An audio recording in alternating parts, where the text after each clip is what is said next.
The gunshot didn't echo twice. Li Zhuwan staggered once, then slid down the side of his black Mercedes, blood soaking through his white shirt. The underground garage fell silent. Too silent. Lakeisha Bell froze behind a concrete pillar, her chest tight, her hands shaking. 20 feet away, the most feared Korean Mafia boss in the city was bleeding out. Near the stairwell, his partner Hana stared at him and did nothing. "I can't," Hana whispered into the dark. "If I call anyone outside our circle, we're dead." Another car engine revved somewhere above them. Zhuwan lifted his head just enough to see Lakeisha. His eyes met hers, not commanding, not cold. "Go." Lakeisha took one step back, then she stopped, because she understood something Hana didn't. Sometimes the most dangerous choice isn't breaking the rules, it's obeying them. And in the next few minutes, Lakeisha Bell was about to do the one thing his own people refused, a decision that would save his life and make sure she could never stay in it. If this story of impossible choices and dangerous loyalty grabbed you, make sure to hit that subscribe button for love and tension. What you're about to witness is a woman who learned that sometimes saving someone means breaking every rule they live by. Jump into the comments. I need to know, would you risk everything for someone who avenged your past? Now, let me take you back to where this all began. The Seoul rain fell like broken promises, drumming against the cracked window of Lakeisha Bill's tiny apartment above the African grocery store in Itaewon. She sat on the edge of her bed, staring at her phone screen, reading the same message for the 100th time. "Your father's debt, 500 million won, payment due in 72 hours. Consequences will be severe." At 28, Lakeisha had built a life on careful distance. Her curves drew attention she never wanted. Her dark skin made her stand out in a city that hadn't always been kind. And her past, well, that was a graveyard she'd buried deep. She worked 3 jobs, translating Korean documents for African businesses, styling hair in a small salon, and teaching English to elementary students who loved her accent. She sent money home to Ghana every month, money her father apparently gambled away to loan sharks. She hadn't spoken to him in 5 years, not since he'd sold her childhood home to pay gambling debts the first time, not since she'd fled to South Korea with nothing but a student visa and survival instincts sharp as broken glass. Her phone buzzed. Unknown number. "Miss Bell." The voice was smooth, accented Korean spoken with precision. "My name is Yoon Tae-sung. I represent certain financial interests your father engaged with. We should meet." "I don't have anything to do with my father's choices," Lakeisha said, keeping her voice steady even as her hands trembled. She'd learned long ago that showing fear was blood in the water. "Your father listed you as collateral, a traditional approach perhaps, but binding nonetheless. Tomorrow, 8 p.m., Songdo Club in Gangnam. Come alone or we visit your salon, your students, your roommate." The line went dead. Lakeisha sat in the darkness, rain painting shadows across her brown skin. She'd escaped abusers before, men who'd seen her body as commodity, who'd hurt her in ways that still woke her screaming. She'd clawed her way to something resembling peace, and now her father's weakness was dragging her back to hell. But she wasn't the same broken girl anymore.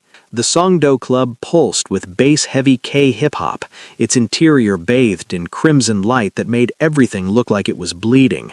Lakeisha wore a simple black dress that hugged her full hips and emphasized her small waist, her natural hair pulled back in a sleek bun. She'd learned to armor herself in confidence, even when terror gnawed her insides. Yoon Tae-sung waited in a private booth on the 2nd level, his suit expensive enough to feed a family for months.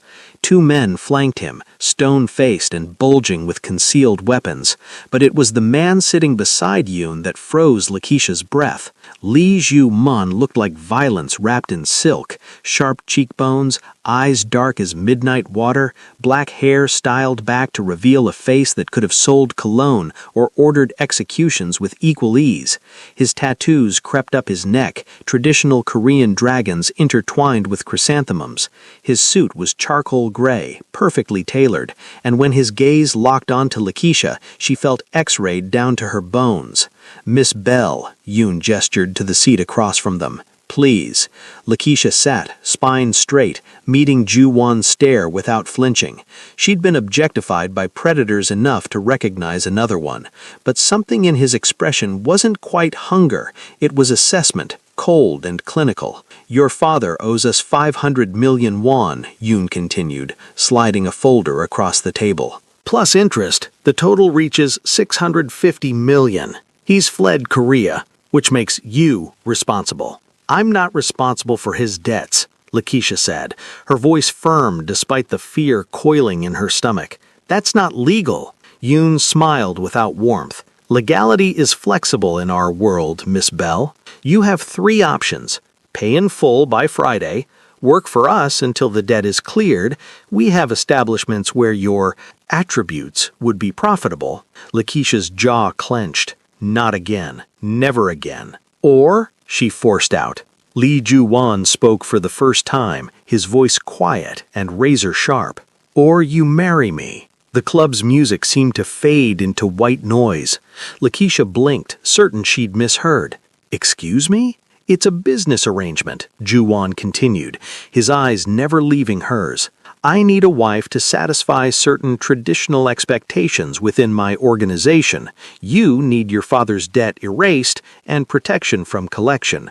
6 months. You play the role, follow instructions, and when it's done, you walk away free. Your father's debt forgiven, and you receive 200 million won for your trouble. This is insane, Lakeisha whispered, her mind racing. You don't even know me. I know you work 3 jobs, send money home despite your father's betrayals, and you have a student visa expiring in 4 months with no sponsor, Ju-won said flatly, reciting her life like reading a grocery list.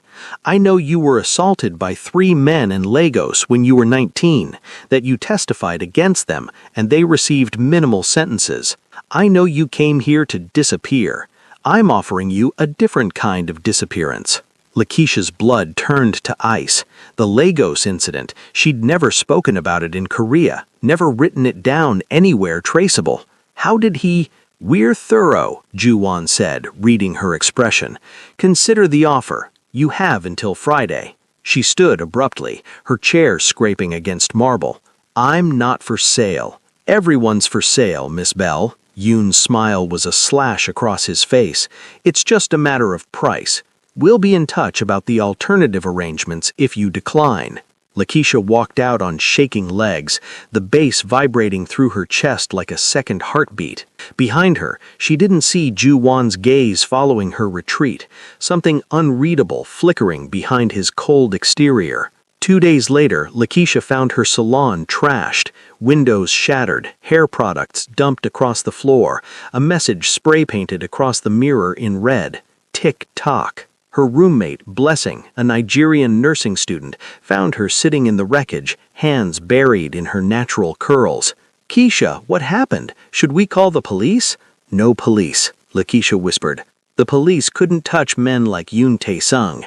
She'd learned that lesson in Lagos, watching her abusers walk free after serving 18 months for what they'd done to her and 2 other women. Her phone buzzed. A photo message, her elementary students leaving school, a black sedan parked across the street, too close. The threat was clear. That night, Lakeisha called the number Yoon had given her. I'll do it, she said, the words tasting like ash. I'll marry him. Excellent choice, Miss Bell. The ceremony is tomorrow at 6 p.m. A car will collect you. Click. Lakeisha sat on her apartment floor, rain hammering against the window, and wondered if she was trading one prison for another. But at least this prison came with an exit date. 6 months. She'd survived worse. She'd survived this. She just didn't know yet that Lee Ju-won wasn't the monster she should fear. The wedding took place in a private estate in Pyeongchang-dong, where Seoul's wealthiest buried their secrets behind high walls and manicured gardens. Lakeisha arrived in a designer hanbok, traditional Korean wedding dress in ivory and gold, that had been tailored to fit her curves perfectly, clearly prepared before she'd even agreed. The message was clear. Her consent had been a formality. The officiant droned through the ceremony in formal Korean. Lakeisha understood enough to catch the weight of the vows, the binding nature of the contract. When prompted, she said nay in a voice that didn't waver, even as her hands trembled. Then came the moment when the groom lifts the veil. Lakeisha had kept her eyes downcast, focusing on breathing, on surviving the next moment and then the next. But when Lee Ju-won's hands, warm, surprisingly gentle, lifted the delicate fabric from her face and she looked up into those midnight eyes, she saw something that made her breath catch. Recognition, not of her face, but of her situation, a flicker of something almost like regret before his expression shuddered back to stone. "You look beautiful," he said quietly, and she hated that he sounded sincere. The kiss was brief, formal, his lips barely brushing hers, but even that momentary contact sent an unwelcome jolt through her system. Not attraction exactly, but awareness. This man was danger incarnate, and she'd just bound herself to him. The reception was equally cold. Guests congratulated Ju-won with tight smiles and envious glares at Lakeisha, who stood beside him like an exotic acquisition. She caught fragments of whispered Korean. Foreign woman. Unusual choice. Wonder what he sees in her. Probably a fling. Let them wonder. She'd be gone in 6 months. But as Ju-won led her to the black Mercedes waiting to take them to his estate, his hand settled on the small of her back, proprietary and warm through the silk. He leaned close, his breath ghosting against her ear. "The performance starts now, Lakeisha. In public, you're my devoted wife. In private, you're free to hate me. But never, ever try to run. The consequences would be unfortunate." She met his eyes, her own blazing with defiance she couldn't quite suppress. "I agreed to 6 months, not a second more." His smile was sharp as a knife. "We'll see." The Mercedes pulled away from the estate, carrying Lakeisha toward a gilded cage she'd willingly entered. She watched Seoul's lights blur past the tinted windows and wondered, not for the first time, if survival was worth the price she'd just paid. Behind them, Yoon Tae-sung watched the car disappear, exchanging a loaded glance with a woman in the shadows, Hana, Ju-won's partner in the organization. Her expression was unreadable, but her hand clenched tight around her champagne glass until the stem cracked. "This won't end well," Hana murmured. "It never does," Yoon replied. "That's what makes it interesting." The trap had closed, and Lakeisha Bell had no idea that the real danger wasn't the man she'd married. It was the ones who'd engineered the marriage in the first place. The Hanam-dong estate sprawled across a hillside like a sleeping dragon, all clean lines and floor-to-ceiling windows that offered panoramic views of the Han River. Lakeisha had seen wealthy homes before, but this was something else. Minimalist luxury that whispered rather than shouted its price tag. Everything was black, white, or gray, from the Italian marble floors to the custom furniture that probably cost more than she'd earn in a lifetime. A housekeeper, an older woman named Mrs. Beck, who spoke no English, led Lakeisha to the master bedroom on the 3rd floor. The space was enormous, dominated by a king-sized bed with charcoal silk sheets and a sitting area that overlooked the glittering city below. Her suitcase, the battered thing she'd brought from her apartment, looked obscene against all this perfection.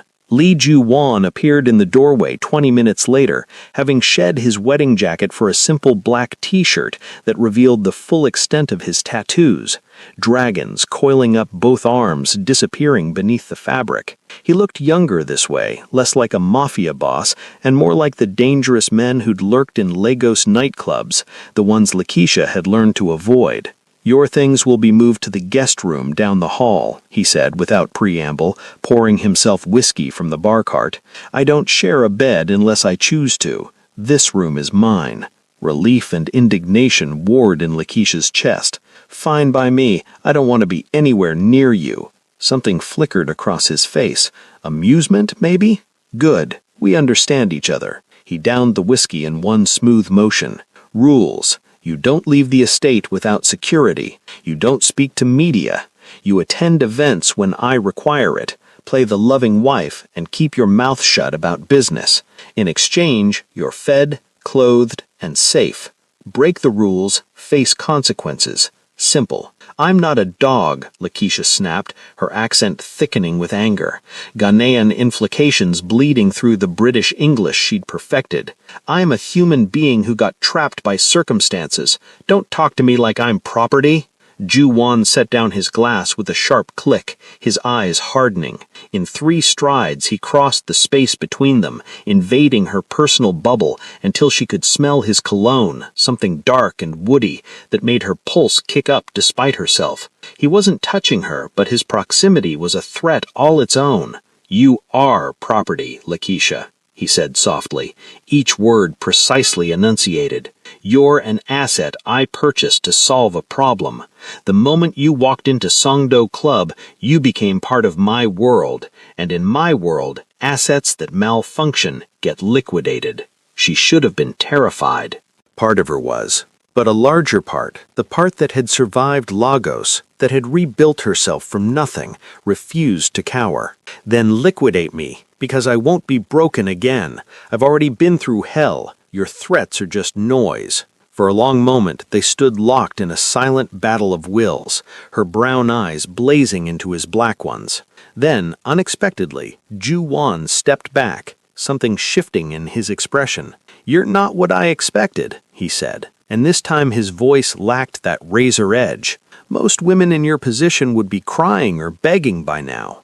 I'm not most women, Lakeisha replied, forcing her heartbeat to slow. I learned a long time ago that tears don't stop monsters. Action does.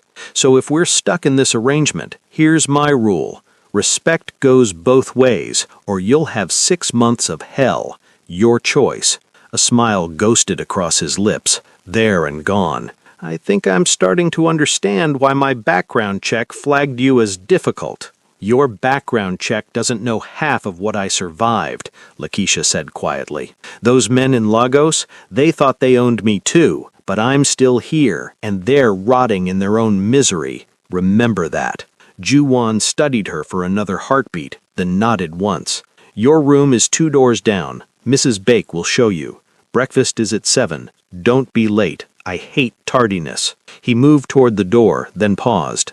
And Lakeisha, that fire in you, keep it. You'll need it. He left, and Lakeisha released a breath she hadn't realized she'd been holding. Her hands were shaking, adrenaline crash hitting hard. She'd just challenged a Mafia boss in his own home. Either she was brave or suicidal. Time would tell which. The first week passed in a strange, suspended reality. Lakeisha's days developed a rhythm. Wake at 6, avoid Ju-won at breakfast by eating earlier, spend mornings reading in the extensive library, afternoons wandering the estate's gardens under the watchful eyes of security, evenings alone in her room.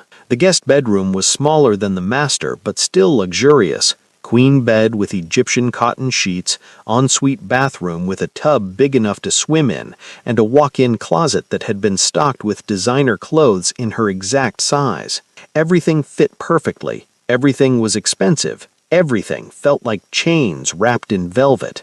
Ju-won was largely absent, conducting his business in the city. When their paths crossed, they maintained icy politeness. He didn't threaten her again, but his presence alone was reminder enough of the power dynamic. It was on the 8th night that Lakeisha woke to sounds from the master bedroom, breaking glass, a shouted curse in Korean, then silence. She lay in her bed debating. Not her problem, not her business, but something, maybe stupidity, maybe curiosity, made her slip out of bed and pad down the hallway in her sleep shirt and shorts. The master bedroom door was ajar. Through the gap she could see Ju-won sitting on the floor beside his bed, surrounded by broken whiskey bottle fragments, his head in his hands. Blood dripped from his right palm where he'd apparently cut it.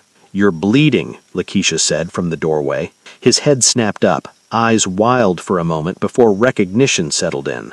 I didn't hear you. His voice was rough, raw in a way she'd never heard. You're drunk. Astute observation, but he didn't move to get up, just stared at the blood pooling in his palm like he'd forgotten how injuries worked. Against her better judgment, Lakeisha entered the room and crouched beside him, carefully avoiding the glass. Let me see. I don't need... "I've patched up worse in worse places," she interrupted, gently taking his hand. The cut was deep but clean, slicing across his palm below the thumb. "Do you have a first aid kit?" He gestured vaguely toward the bathroom. Lakeisha retrieved it, then set about cleaning and bandaging the wound with practiced efficiency. She'd learned field medicine by necessity in Lagos after the attacks, when hospitals asked too many questions. Juwon watched her work in silence, his breathing gradually evening out. This close, she could see details she'd missed before. A scar through his left eyebrow, the fine lines around his eyes that suggested he was older than his smooth skin implied, maybe mid-30s. And something else, exhaustion so bone-deep it radiated off him like heat. "Why are you helping me?" he asked quietly. Lakeisha tied off the bandage with more force than necessary. "Because I'm not cruel, unlike some people." "I haven't been cruel to you." She met his eyes, her own hardening. "You bought me like livestock to solve your image problem. That's pretty cruel where I come from." "I saved you from your father's debt," he countered, but there was no heat in it. "Just weariness. You trapped me in a different cage," Lakeisha replied. She should have gotten up and left. Instead, she found herself asking, "Why do you drink alone in the dark?" For a long moment, she thought he wouldn't answer. Then, ghosts. We all have them. It was the most human thing he'd said to her, and against every instinct screaming at her to maintain distance, Lakeisha understood. "Lagos gave me mine. What gave you yours?" Juwon's laugh was bitter. "Soul, family, this life." He gestured vaguely at the opulent room. "Everything I built, everyone I've killed to build it. You think this empire doesn't have a price? Then why do it?" "Because I'm good at it." He looked at her, really looked, and Lakeisha saw something crack in his armor. "My father was a loan shark, small time. He taught me young, the world is predators and prey.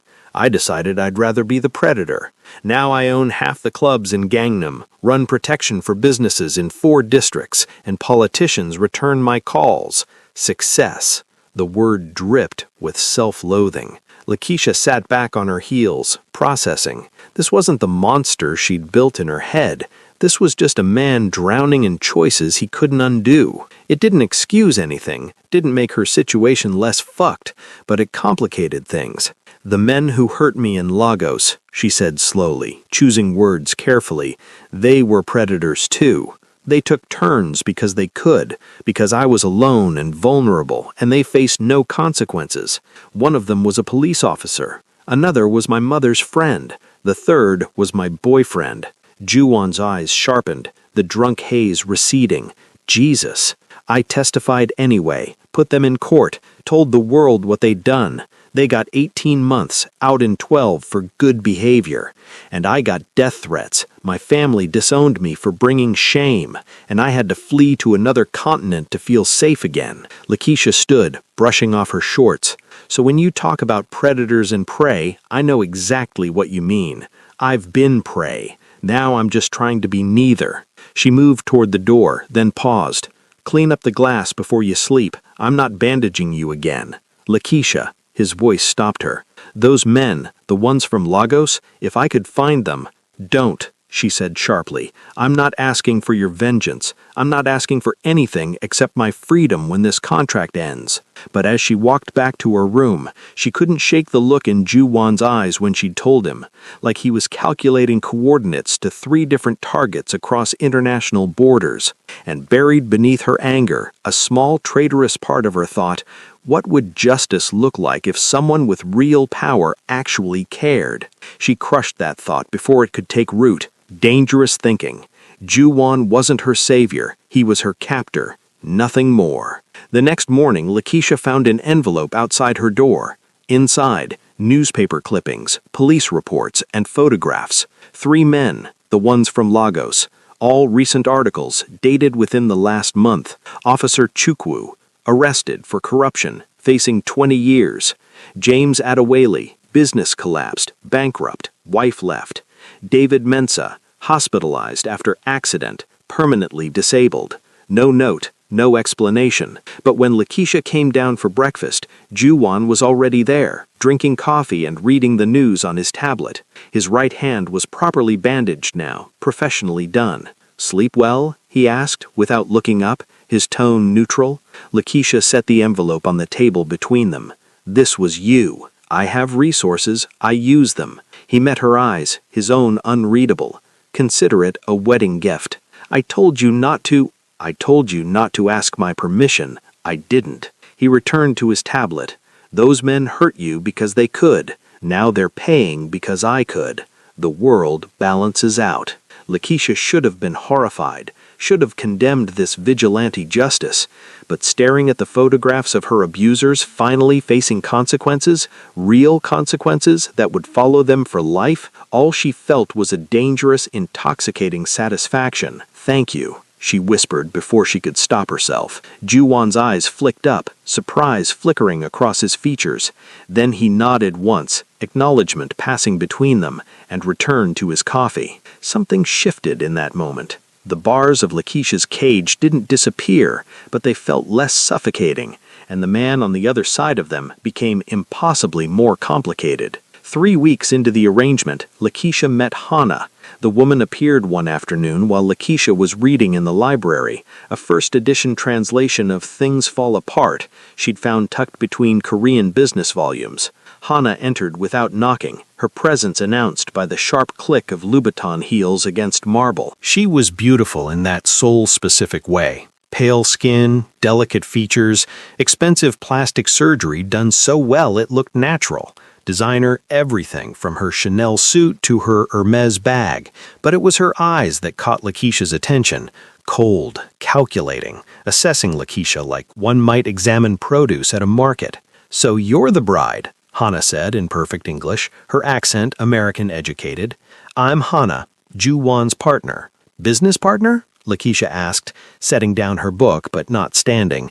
She'd learned in Lagos that showing deference to hostile women only encouraged them. Hana's smile was a blade. "Among other things, we've worked together for 8 years, built this empire from nothing. Before you, I was the one people expected him to marry." "Ah, that explained the venom." "I'm not here by choice," Lakeisha said evenly. "This is a contract. 6 months, then I'm gone. So whatever threat you're about to make about staying away from him or knowing my place, save it. I know exactly where I stand." Something flickered in Hana's eyes. Respect, maybe, or reassessment. She moved to the window, looking out over the estate grounds. "You're different from what I expected. Most women in your position would be either terrified or gold-digging. You seem neither." "I'm surviving," Lakeisha replied. "It's what I do." "Ju-won told me about Lagos." Hana's tone shifted, losing some of its edge. "What happened to you, and what he did about it." Lakeisha tensed. "He shouldn't have told you that. He tells me everything. We don't have secrets." Hana turned, and her expression was complex, jealousy mixed with something like curiosity. He's never intervened in someone's personal vendetta before, never used organization resources for something so sentimental. You intrigue him. I'm a contract obligation, nothing more. Keep telling yourself that. Hana's smile returned, sharp as ever. But I've known him a long time. I've seen how he looks at you when you're not watching, like you're a puzzle he can't solve. She moved toward the door, paused. A word of advice from one woman navigating this world to another. Don't fall for him. Ju-won destroys everything he touches. It's not malice, it's just who he is. The best thing you can do is serve your 6 months and run. After she left, Lakeisha sat in the library for a long time, Hana's words echoing. She hadn't imagined the complexity between them. Ex-lovers, maybe, or unrequited feelings on Hana's side.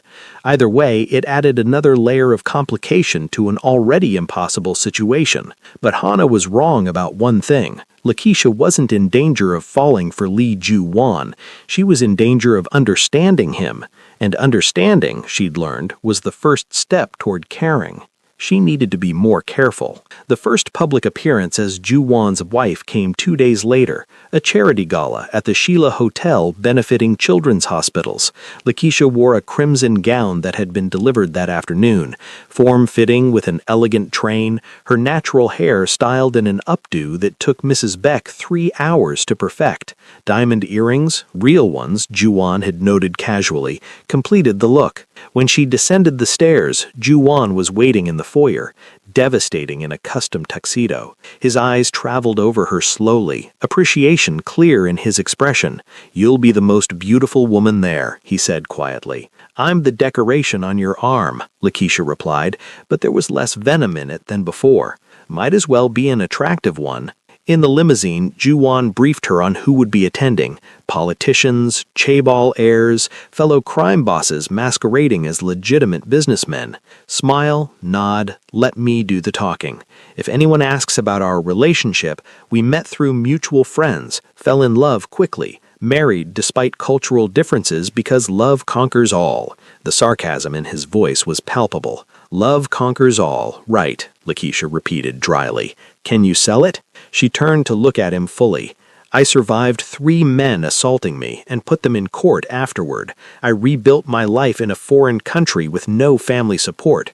I think I can pretend to love my husband for a few hours." Something passed across his face. Admiration, maybe. "You're stronger than most of my men. Your men haven't had to be." The gala was exactly as oppressive as Lakeisha anticipated. Curious stares followed them everywhere, whispers trailing in their wake. She caught fragments of Korean, his African wife. Unusual choice. Wonder how long it'll last. She'd become fluent enough in the language over the years to understand she was being discussed like a fascinating exotic pet. Ju-won's hand stayed firm on her waist, possessive and warm. To outsiders, they looked like besotted newlyweds. Only Lakeisha felt the tension in his grip, the performance beneath the performance. They were circulating through the crowd when a drunk businessman, some chaebol heir with too much soju in his system, blocked their path.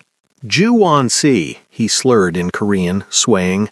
"Introduce me to your beautiful bride." "Assemblyman Park," Ju-won replied coolly. "This is my wife, Lakeisha." Park's eyes raked over her in a way that made Lakeisha's skin crawl, the same predatory assessment she'd endured in Lagos, in Ghana, in too many places. Such an exotic choice. "Tell me, does she speak Korean, or is she just for decoration?" Lakeisha felt Ju-won tense beside her, but before he could respond, she stepped forward, switching to flawless Korean. "I speak it well enough to know you just insulted me, Assemblyman Park, and I'm educated enough to know that men who drink too much often say things they'll regret in the morning. Perhaps you should get some water." Park's face flushed crimson, whether from alcohol or embarrassment, unclear. Around them, several people had stopped to listen, including Hana, who watched from across the room with an unreadable expression. I didn't mean," Park stammered. "Of course you didn't," Lakeisha said smoothly, switching back to English, her smile pleasant and absolutely deadly. "Just a cultural misunderstanding. Now, if you'll excuse us, my husband and I were just leaving." She took Ju-won's arm and steered him away, feeling the weight of dozens of eyes following their exit. Once they were in a quiet corridor, Ju-won stopped her, turning to face her with an expression she couldn't quite read. "That was necessary," Lakeisha finished. "I'm not going to stand there and let drunk men disrespect me. Not anymore. If that damages your reputation, I'm sorry, but I'm done being quiet." To her shock, Ju-won smiled, a real smile, reaching his eyes. "That was perfect. Park's been trying to undermine me for months. You just humiliated him in front of half of Seoul's political elite." He laughed, the sound genuine and surprised. "You're magnificent when you're angry." Lakeisha felt heat creep up her neck that had nothing to do with the champagne she'd been sipping. "I just did what I had to do." "No," Ju-won said, his hand coming up to cup her cheek, a gesture so unexpected and gentle that Lakeisha froze. "You did what you wanted to do. There's a difference. And it was extraordinary. For a moment they stood like that, his hand warm against her skin, something electric and dangerous crackling between them. Then Hana appeared at the end of the corridor, her expression carefully neutral. "We should go. There's a situation that needs your attention." Ju-won dropped his hand, the moment shattering. "I'll be right there." He looked at Lakeisha. "Take the car home. I'll catch a ride with Hana." After he left, Lakeisha stood alone in the corridor, her cheek still tingling where he'd touched her, her heart doing complicated things in her chest. "Don't fall for him," Hana's voice echoed. "He destroys everything he touches." Lakeisha pressed her palm against the cool marble wall, forcing her breathing to steady. This was just a contract, just a performance. The warmth in his eyes when he'd called her magnificent meant nothing. It had to mean nothing, because if it meant something, she was in far more danger than she'd ever imagined. The situation Hana had mentioned turned out to be a territory dispute with a rival organization. Ju-won didn't return until 3 a.m., and when he did, Lakeisha heard him in the shower for nearly an hour. She didn't ask about it the next morning, and he didn't volunteer information, but their dynamic had shifted after the gala. Conversations lasted longer than strictly necessary. He started joining her for breakfast, discussing books she was reading, asking about her life before Seoul. She found herself looking forward to those mornings, to the way his eyes crinkled when she made him laugh, to the intelligence behind his dangerous exterior. It was week 5 when everything changed. Lakeisha awoke at 2 a.m. to voices raised in argument somewhere downstairs. Her Korean had improved enough to catch fragments of, "You can't keep doing this," Hana's voice, sharp with anger. "My decision," Ju-won, cold and final. "Going to get yourself killed." Curiosity won over caution. Lakeisha slipped out of bed, padding silently down the hallway to the main staircase. Below, in Ju-won's study, she could see them through the partially open door. Hana pacing like a caged animal, Ju-won behind his desk, his face carved from stone. "The Hwang family will not tolerate this expansion," Hana said in Korean, her voice tight. "You're pushing too hard, too fast. And for what? To prove something to the organization? To her? Leave Lakeisha out of this." "She's already in this," Hana snapped. "Everything's changed since you married her. You're distracted, making reckless decisions. I'm making strategic decisions. You intervened in Lagos, used organization resources for personal revenge. That's not strategy, that's emotion." Hana slammed her hands on the desk. The old Ju-won would never have done that. The old Ju-won knew better than to care. Silence stretched. Then, maybe the old Ju-won was missing something. Hana's laugh was bitter. "She's a contract bride who'll be gone in a month. Don't fool yourself into thinking it's more." Lakeisha should have retreated, should have returned to bed before they discovered her eavesdropping. Instead, she found herself frozen, Ju-won's words echoing. Maybe the old Ju-won was missing something. She was saved from discovery by the sudden arrival of another man, Yoon Tae-sung, the one who'd delivered the original ultimatum at Songdo Club. He burst through the front entrance, his usually composed demeanor shattered. "We have a problem," he announced in Korean. "The Hwangs hid one of our warehouses, 4 men dead, shipments stolen." The room's energy shifted immediately, all previous arguments forgotten. Lakeisha watched Ju-won transform from the man who'd held her face gently at the gala into something cold and lethal. "Assemble the crew," he ordered. "I want locations on every Hwang property by dawn." "This is war," Hana said quietly. "If we retaliate, there's no going back." They crossed the line. Ju-won's voice could have frozen water.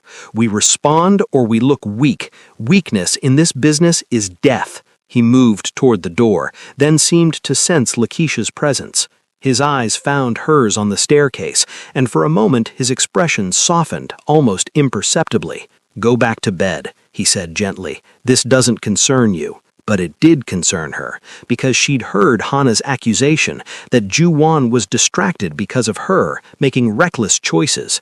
And if his distraction got him killed, Lakeisha would be alone in a world that saw her as nothing more than a foreign widow, unprotected and vulnerable. She returned to her room, but didn't sleep.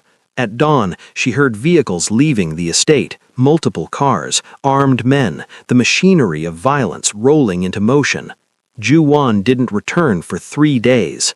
Lakeisha spent that time in a state of suspended anxiety she hated herself for feeling. She shouldn't care if he lived or died. He was her captor, not her friend. The contract meant nothing beyond paper and ink. But she thought of his smile when she'd humiliated Park, his gentle touch on her cheek, the way he'd avenged Lagos without being asked. Actions that suggested he saw her as more than an asset. Don't fall for him, Hana had warned. Too late, a traitorous voice in Lakeisha's head whispered. When Ju-won finally returned, it was late evening on the 3rd day. Lakeisha was in the library when she heard the front door open, heard Mrs. Beck's exclamation of concern in rapid Korean. She found him in the foyer, borne by Yoon, blood staining his white shirt, his face pale beneath its usual tan. A gash split his left eyebrow, and he moved with the careful precision of someone trying not to show how much they hurt. "I'm fine," he was telling Mrs. Beck in Korean, waving off her fussing. "Just need to clean up."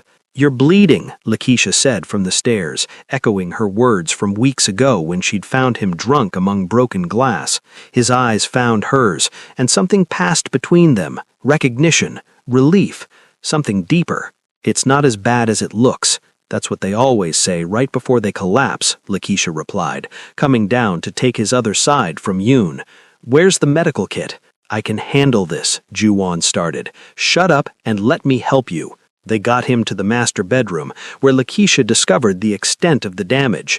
The eyebrow gash, bruised ribs, what looked like a knife wound across his left shoulder blade, shallow but angry. "What the hell happened?" she demanded, cleaning the shoulder wound with practiced hands, while Ju-won sat shirtless on the edge of his bed, jaw clenched against pain. "Hwang family sent a message. We sent one back. It's handled." "Handled," Lakeisha repeated flatly. "You look like you got hit by a truck. You should see them." Despite everything, she laughed, sharp and short. "You're insane." "Maybe." He turned his head to look at her, wincing at the movement. "But I'm alive, and you're still here. Where else would I be? I'm contractually obligated. You could have run while I was gone. No one would have stopped you." Lakeisha paused in her bandaging, the truth of his words sinking in. She could have left, could have grabbed her passport and disappeared into Seoul's foreign district, found a way back to Ghana or somewhere entirely else. The thought had crossed her mind, but she hadn't. "I keep my word," she said instead, finishing the bandage, "even when I don't want to." Ju-won caught her hand before she could pull away, his grip firm despite his injuries. Lakeisha, why are you really still here? It was the question she'd been avoiding asking herself for weeks. The truth sat heavy on her tongue. "Because when I'm with you, I feel less alone than I have in years. Because you saw what was done to me and cared enough to make it right. Because somewhere between hatred and survival, I started to actually like you." But saying any of that would be admitting defeat, would be acknowledging that Hana had been right. She was falling for the man who'd bought her like property. "Because I have nowhere else to go," she lied, pulling her hand from his grip. "And because this contract ends in 3 weeks, I can survive 3 more weeks." Something like disappointment flickered in Ju-won's eyes before he shuddered it away. Right, 3 weeks. Lakeisha left him there, bandaged and bleeding, and looking far too human for her peace of mind. In her own room, she pressed her back against the door and tried to remember all the reasons why caring about Lee Ju-won was the worst possible choice she could make. The list kept getting shorter. The next 2 weeks passed in a strange, tense intimacy. Ju-won recovered from his injuries, and Lakeisha found herself spending more time in his orbit, sharing meals, watching him work from the corner of his study, listening to him take calls in Korean, and slowly beginning to understand the complexity of his empire. He wasn't just a thug with guns. He was a strategist, a businessman, someone who'd built something real from nothing. It didn't excuse the violence, but it explained the pride. And he, in turn, began asking her questions about Lagos, about her dreams before everything fell apart, about what she wanted after the contract ended. I want to open a cultural center, she admitted one evening over wine on the terrace, the Han River glittering below them, somewhere African women in Seoul can come for support, language classes, job training. We're invisible here half the time, or worse, fetishized. I want to create space where we're just human. Ju-won listened with an intensity that made her nervous. I could fund that. After the 6 months, give you startup capital. No, Lakeisha interrupted. I don't want your money. I want to build it myself. Clean money from clean work. Otherwise, it's just another cage, even if it's golden. You're stubborn. You're controlling. They smiled at each other, and Lakeisha felt that dangerous warmth spreading through her chest again. This was how it happened, she realized, not with grand gestures or declarations, but with quiet moments on terraces, with understanding passing between damaged people who recognized themselves in each other. It was Hana who shattered the illusion. She appeared at the estate one afternoon in the final week of the contract, her expression grim. Lakeisha was in the garden when she heard raised voices from inside, Hana and Ju-won, arguing again. Can't be serious, Hana's voice carried through the open windows. I'm extending the contract. For how long? Forever? She's not one of us, Ju-won. Lakeisha froze among the roses, Hana's words piercing through her. She could be, Ju-won said, and Lakeisha heard something in his voice she'd never heard before. Hope. Dangerous, desperate hope. If she wanted, she doesn't want this life. She's counting down days until she can escape you. Hana's laugh was cruel. You think she cares about you? You bought her, Ju-won. She'll never forgive that, never forget. The moment that contract ends, she's gone, and you'll be left with nothing but your pride and your violence. Silence. Then, get out. I'm trying to protect you. I said, get out. Lakeisha retreated further into the garden, her heart hammering. Was Hana right? Was everything between them, the conversations, the laughter, the charged moments, just Lakeisha making the best of captivity? No, it had become more than that. Somewhere along the way, it had become real. But real didn't mean possible. Real didn't mean they could build something lasting from a foundation of coercion and violence. That night, Lakeisha made her decision. She would honor the contract until its end date, 4 more days, and then she would leave. Clean break, no looking back. It was the smart choice, the safe choice, the choice that already felt like tearing her own heart out. The crisis came on day 2 of the final 4. Lakeisha was in the library when Yoon Tae-sung burst through the front door shouting for Mrs. Beck in urgent Korean. Lakeisha caught fragments, underground garage, ambush, Ju-won. Her blood turned to ice. She raced to the foyer, where Yoon was on his phone, barking orders. When he saw her, his expression shifted, guilt and panic warring across his features. What happened? Lakeisha demanded in Korean. Hwang family retaliation, Yoon replied, switching to English. They hit our warehouse district. Ju-won and Hana went to assess damage. There was a trap, shooters waiting. We got separated. Hana made it out, but Ju-won, his voice cracked. He's in the underground parking garage at the warehouse, pinned down. Gunshot wound to the abdomen, bleeding badly. Where's Hana? Medical team? Hana's on her way to the hospital, took a bullet to the shoulder. The regular doctor? Yoon's face was ashen. He's in Japan, unreachable, and Ju-won won't let us call anyone else. Says the organization has rules, no outsiders, too risky, could expose operations. Lakeisha stared at him. So he's just going to bleed out because of rules? Hana refused to call the emergency contact, the black market doctor Ju-won uses for the truly secret operations. She says it's too dangerous, that the doctor could betray us to the Hwangs. Yoon ran his hands through his hair. But without help, Ju-won could die before we can get him anywhere safe. The world narrowed to a single point of clarity. Lakeisha had survived Lagos because she'd learned when to follow rules and when to burn them down. This was a burning moment. Give me his phone, she ordered. What? His encrypted phone, the one with his emergency contacts. Give it to me now. Yoon hesitated only a second before producing the device from his jacket. Lakeisha unlocked it, She'd watched Ju-won enter his code enough times to memorize the pattern and scrolled through contacts until she found what she needed. Dr. Han, emergency only. She dialed without hesitation. A gruff voice answered in Korean. This better be worth my time. Underground warehouse, Seonadong District, parking level 2, Lakeisha said, her Korean steady despite her racing pulse. Gunshot wound, abdominal, severe bleeding. Get here in 20 minutes or your best client dies. Who the hell is this? Where's Ju-won? I'm his wife, and he's unconscious, Lakeisha lied smoothly. 20 minutes, doctor, or I'll make sure everyone knows the great Dr. Han let Lee Ju-won bleed out over protocol. Move! She hung up before he could argue, then turned to Yoon. Take me to him, now! The warehouse district was a maze of industrial buildings and shadows, the kind of place where violence happened without witnesses. Yoon drove like a demon through Seoul's streets, his usually composed face tight with fear. If the doctor doesn't come, he started. He'll come, Lakeisha said with more confidence than she felt. I gave him no choice. They pulled into the underground garage to find chaos, 2 bodies on the ground, Hwang soldiers, Yoon explained, bullet holes spiderwebbing concrete pillars, and the sharp smell of gunpowder mixing with something metallic. Blood. Ju-won was slumped against his Mercedes near the far wall, his white shirt soaked crimson from the wound in his lower left abdomen. His face was ashen, lips pressed tight against pain, his gun still gripped in his right hand. When he saw Lakeisha emerge from the car, confusion flickered across his features. What? How? He managed, before pain cut off the words. Lakeisha dropped to her knees beside him, her hands immediately going to assess the wound.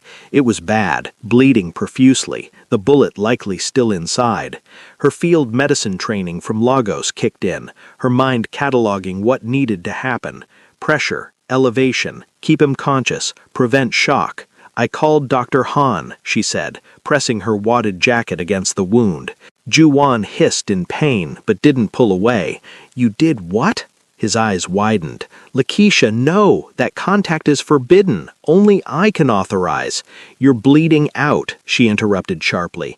Your partner refused to call for help, so I made the choice. You can fire me from this fake marriage later if you survive. Hana was right to refuse, Ju-won gasped, his hand covering hers on the wound, his grip weak. Dr. Han is connected to rival families. If he tells them I'm vulnerable, then we'll handle it when it happens. Right now, you need a doctor or you're dead. Everything else is secondary. He stared at her, something shifting in his eyes, recognition of what she'd just risked, what it meant that she'd broken his organization's rules to save him. Why? He whispered. The contract's almost over. You could have just let me die, walked away free. Lakeisha felt tears prick her eyes, unexpected and unwelcome. Because I care about you, you idiot, she said, the admission ripping out of her like confession. I wasn't supposed to. I fought against it. But somewhere between your avenging Lagos and you calling me magnificent and these stupid breakfasts where you actually listened to me, I started to care. So no, I couldn't just let you die, even if it's the smart choice. Ju-won's hand tightened over hers, his blood warm and wet between their interlaced fingers. Lakeisha, don't, she said, voice breaking. Don't say anything romantic or profound. You're in shock and bleeding and... The screech of tires announced Dr. Han's arrival. The doctor emerged from a nondescript van, medical bag in hand, his face grim and professional. He took one look at the scene and started barking orders at Yoon in Korean. Lights, tools, clear a space. For the next 40 minutes, Lakeisha held Ju-won's hand while Dr. Han worked, extracting the bullet, stitching vessels, administering blood plasma from supplies in his van.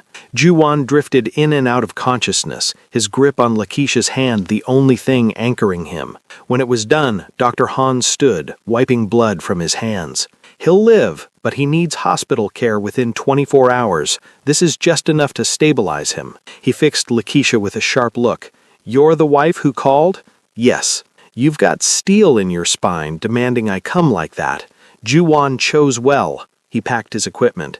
But tell him we're even now. I don't make house calls for anyone anymore after this. Too dangerous for all of us. After the doctor left, Lakeisha and Yoon got Ju-won into the car. He was conscious now, pale but stable, his dark eyes fixed on Lakeisha's face as she sat beside him in the back seat. "You saved my life," he said quietly. "You saved mine first," Lakeisha replied. "In Lagos. In different ways here. We're even. I don't think we'll ever be even." His hand found hers again, his thumb tracing circles on her palm. "Lakeisha, when the contract ends in 2 days..." "Don't," she interrupted, pulling her hand away. "Don't ask me to stay, please." Pain flickered across his face that had nothing to do with his gunshot wound. "Why not?" "Because this," she gestured between them, at the blood on her clothes, at the violence surrounding them, "this isn't sustainable. Today you got shot. Tomorrow it could be worse, and I can't—" her voice cracked. "I can't watch someone I care about die in this world. I've already lost too much to violence. I won't lose more." "I could leave," Ju-won said desperately. "Leave the organization. Start over. You'd be hunted, you know that, and you'd resent me eventually for taking you away from what you built." Lakeisha forced herself to meet his eyes. "What we have is real, Ju-won. I'm not denying that anymore, but real doesn't mean possible. Sometimes real just means painful." The car ride back to the estate passed in heavy silence, the weight of unsaid words pressing down on both of them. Ju-won recovered quickly, his body younger and more resilient than his lifestyle suggested. By the final day of the contract, he was moving around the estate with only slight stiffness, the wound healing cleanly thanks to Dr. Han's skill. Lakeisha spent that last day packing her meager belongings. She was leaving behind all the designer clothes, the jewelry, everything Ju-won had provided. She'd take only what she'd brought, her battered suitcase, her books, her dignity. He found her in the guest room that evening, watching the sunset paint the Han River gold and crimson. "You're really leaving," he said from the doorway, not a question. "The contract ends at midnight. I'll be gone by morning."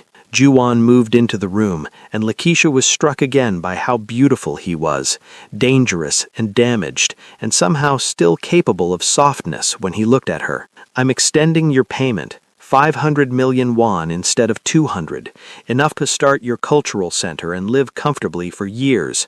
I told you I don't want—" "It's not charity, it's payment for saving my life." His eyes held hers. "You broke my organization's rules, risked exposure from Dr. Han, and made a choice that Hana, my partner of 8 years, wouldn't make. That's worth more than money can measure, but it's all I have to give." Lakeisha felt tears threaten again. "Ju-won, I'm not asking you to stay anymore," his voice rough with emotion he wasn't bothering to hide. "You're right. This world would destroy you, and I care about you too much to watch that happen. But I need you to know, what we had, even if it started wrong, even if it was built on a contract and coercion, it became real for me. You became real for me." "You became real for me too," Lakeisha whispered.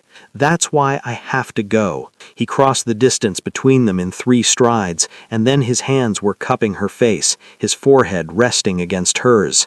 "Can I kiss you?" he asked, his breath ghosting across her lips. "One last time, not for performance or contracts, just for us." She should have said no, should have maintained distance, kept this clean. Instead, she breathed, "Yes." The kiss was soft and devastating, full of all the things they couldn't say, gratitude and regret, and a tenderness that hurt more than violence ever could. Lakeisha felt tears slip down her cheeks, tasted salt mixing with the kiss, and when they finally pulled apart, she saw wetness on Ju-won's face too. "Be safe," he whispered. "Be happy. Build your center. Help your community. And if you ever need anything, anything at all, you call me. That's not a contract obligation. That's a promise." "I will," Lakeisha lied, knowing she'd never call, knowing that clean breaks were the only kind that healed right. She left at dawn, while Ju-won was still sleeping, or pretending to sleep. She couldn't be sure. Yoon drove her to the airport in silence, pressed an envelope into her hands at departures. Inside, a bank card, documentation for the 500 million won, and a handwritten note in Ju-won's precise script. "Thank you for seeing me as human. No one else ever has.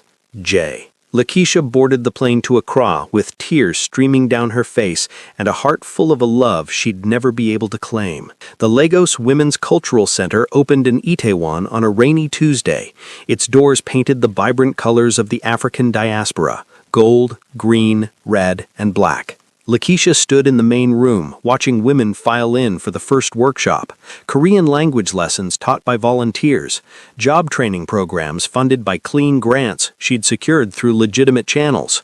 She'd used Juwon's money carefully, half for the center, half invested for sustainability. She hadn't touched a won for personal use. That felt important somehow, keeping this dream separate from that world. She was demonstrating the coffee station when the door chimed. Lakeisha looked up and froze. Hannah stood in the entrance, elegant as ever in Burberry and Louboutins, looking wildly out of place among the center's warm, welcoming chaos. "We need to talk," Hannah said in English. "It's about Juwon." Lakeisha's heart dropped. Is he hurt?" "He's alive, but he's not well." Hannah's expression was complex, worry mixed with something like respect. "He's been taking risks since you left. Reckless ones, like he doesn't care if he lives or dies." "That's not my responsibility," Lakeisha said, but the words felt hollow. "I know, and I hated you for months, thinking you'd ruined him with your softness." Hannah smiled without humor. "But then I realized you didn't ruin him. You showed him there's more to life than violence and power, and now he's stuck between two worlds, the one he knows and the one you made him want." "What do you want me to do about it?" Lakeisha asked, exhaustion creeping into her voice. "Go back? Give up everything I've built here?" "No. I want you to let him go, completely." Hannah pulled out her phone, showed Lakeisha a photo. Juwon at some meeting, looking older somehow. Harbor. "He still has your number saved. Checks his phone obsessively. He's not moving forward because he's still holding on to you." Lakeisha's chest tightened. "What would you have me do?" "Block him. Delete everything. Make it impossible for him to reach you. It'll hurt. It'll destroy him for a while, but eventually he'll heal. He'll move on. We both will." Hannah's eyes were bright with unshed tears. "I loved him for years, you know. Still do in my way. But I was never strong enough to save him from himself. You were. Now be strong enough to let him go." After Hannah left, Lakeisha sat in her office, staring at her phone. Juwon's contact was still there, unchanged.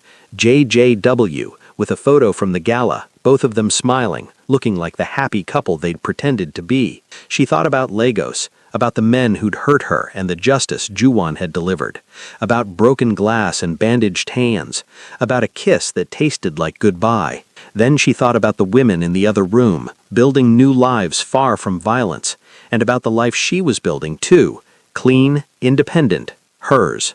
With shaking hands, she deleted the contact, blocked the number, erased the photos.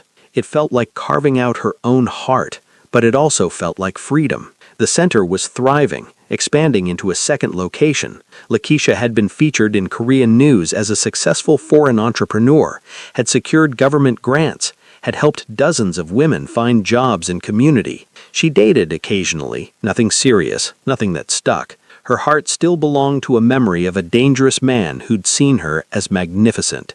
One evening, sorting through mail, she found an unmarked envelope. Inside, a newspaper clipping.